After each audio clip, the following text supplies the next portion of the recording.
Sir Sayajirao Gaekwad ત્રીજાની જન્મ જયંતિ નિમિત્તે વડોદરા મહાનગરપાલિકા દ્વારા કાલાઘોડા સ્થિત પ્રતિમાને પુષ્પાંજલિ અર્પણ કરવાનો કાર્યક્રમ યોજાયો। સૌપ્રથમ વડોદરાના મ્યુનિસિપલ કમિશનર અરુણ મહેશ બાબુએ પ્રતિમાને પુષ્પહાર પહેરાવીને શ્રદ્ધાસુમન અર્પણ કર્યા। તે બાદ વડોદરાના પૂર્વ મેયર પિંકી સોની, વડોદરાના પૂર્વ ડેપ્યુટી મેયર ચિરાગ બારોટ, ભાજપ મહાનગરના અધ્યક્ષ ડોક્ટર જયપ્રકાશ સોની, વડોદરા કોંગ્રેસના પ્રમુખ ઋત્વિજ જોશી તેમજ પૂર્વ કાઉન્સિલરો અને રાજકીય અગ્રણીઓએ પ્રતિમાને પુષ્પાંજલિ અર્પિત કરી હતી। આજે ત્રીજા સર સયાજીરાવ ગાયકવાડની જન્મજયંતિ છે। દરેક વખત પુષ્પાંજલિનો કાર્યક્રમ હોય છે। એ કાર્યક્રમમાં અમે આવ્યા છીએ, પણ અમને એવું લાગે છે કે આ શાસન પર બેઠેલા લોકોએ સર સયાજીરાવ ગાયકવાડ જે સોંપીને ગયા હતા અને જેને મેન્ટેન કોંગ્રેસ પાર્ટીએ કરેલું એને વેરવિખેર કરી નાખી છે। જે જગ્યા પર આપણે ખર્યા છે સયાજી ગાર્ડન, ભેટમાં 113 એકરનું ગાર્ડન આપેલું, આજે 90 એકર બી નથી। ક્યાં ગઈ એ જમીનો બધી ભાઈ?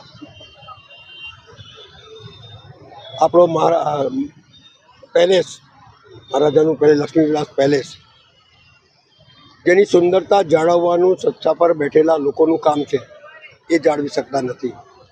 ગ્રેવિટીથી પાણી લાવવું, જ્યારે પાણીની અછત પડી ત્યારે જે જમાનામાં એટલા એન્જિનિયરો હતા ત્યારે વગર વીજળીએ પાણી આ વડોદરા શહેરને કઈ રીતે મળે તેની વ્યવસ્થા કરી, અંડરગ્રાઉન્ડ ડ્રેનેજ લાઇન કરી, વડોદરાની રક્ષા થાય એટલે નવનાથ મંદિરો બનાવ્યા। અભણ આવ્યા હતા, પણ આવ્યા પછી હિન્દી શીખી, ગુજરાતી શીખી, ઇંગ્લિશ શીખી, મરાઠી શીખી, એ જ્ઞાનનો ભંડાર થઈ ગયા। અને જ્ઞાનના ભંડારની અંદર દરેક કલાકારોની, દરેક ઉત્સુક નાગરિકની કદર કરતા હતા। બાબા આંબેડકરને શિષ્યવૃત્તિથી ભણવા માટે મોકલ્યા, ફૈયઝ ખાનને એમની કલાને સાંભળી અને આગળ વધ્યા। આ પ્રમાણેનું એમનું જે કાર્ય હતું એ વડોદરા બને, વડનગરી બનાવી અને કોનો કાર્પેટ લગાવી દીધા, જેનાથી લોકોને ઠંડક મળતી હતી એ ઠંડક બંધ કરી દીધી। એટલે ઊંધું રાજ ચલાવવામાં માહિર લોકોને આ સત્તા સોંપી છે, વડોદરાને ખડોદરા બનાવ્યું છે। કોંગ્રેસ પાર્ટીને ફરી વડોદરા બનાવશે એ વાયદા સાથે આગળ વધીએ। મહારાજા સયાજીરાવ ત્રીજાની જન્મજયંતિ છે। વડોદરા શહેર જે સાંસ્કૃતિક નગરી, કલા નગરી, શિક્ષણની નગરી અને આધ્યાત્મિક નગરી તરીકે ઓળખાય છે, એ ઓળખ અપાવનાર મહાન રાજવી એટલે મહારાજા સયાજીરાવ। વડોદરા શહેરને અનેક સવલતો પૂરી પાડી, એ પછી આરોગ્ય ક્ષેત્ર હોય, શિક્ષણ ક્ષેત્ર હોય, ન્યાયનું ક્ષેત્ર હોય કે પ્રાથમિક સુવિધાઓ હોય, તમામ ક્ષેત્રમાં એમણે વડોદરા શહેરને અનેક ભેટો આપી, જેના કારણે આજે વડોદરા શહેરની આગવી ઓળખ છે।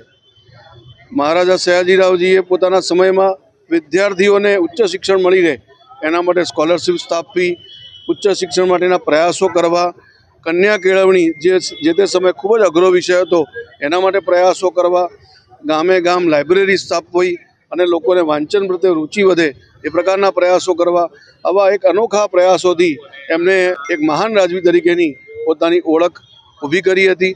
એવા મહાન રાજવી અને આપણા વડોદરાના સ્થાપક એવા મહારાજા સયાજીરાવના જન્મજયંતિ નિમિત્તે આપણે ખૂબ ખૂબ નમન કરીએ છીએ અને આવા દીર્ઘદ્રષ્ટા મહારાજાના જે કામો કરેલા છે એ કામોમાંથી આપણે પ્રેરણા લઈને એવા જ પ્રકારના કામો લોકો માટે કરીએ એવી અભ્યર્થના।